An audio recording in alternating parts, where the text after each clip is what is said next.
in the semifinals. They've been running really well today, and we've had such a great car up until that point. I don't know what happened. I know Alan, he was messing with a couple knobs when we realized that Troy Buff wasn't going to be able to back up, but that wouldn't have caused it to smoke off the starting line like that. So obviously we missed something in the setup.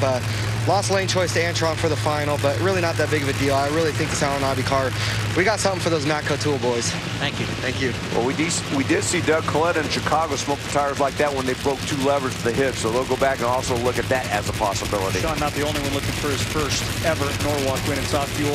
Antron Brown the same. Now it's about funny car, where DSR teammates Jack Beckman and Ron Capps will race each other. John Force and Cruz Pedregon, 2 titans of the class on the other side, but we kick it off with the all DSR matchup.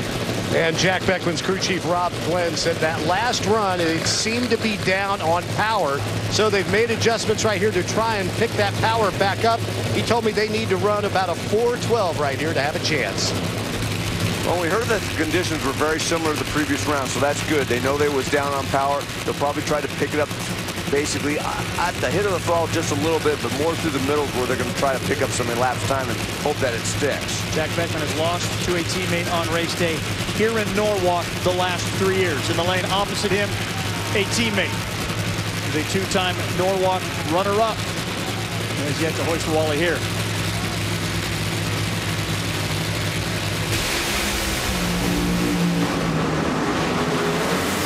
Make that 4 straight years for Jack Beckman. His fist pump from Ron Tobler means Ron Capps and the Napa car are into the final.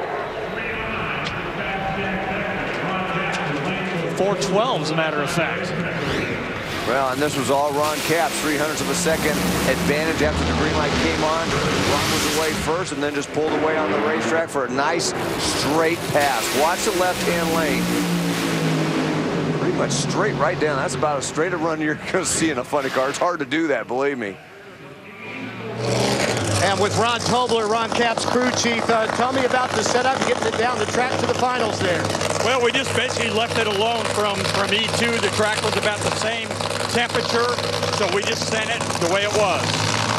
Sometimes it's best not to make any changes at all.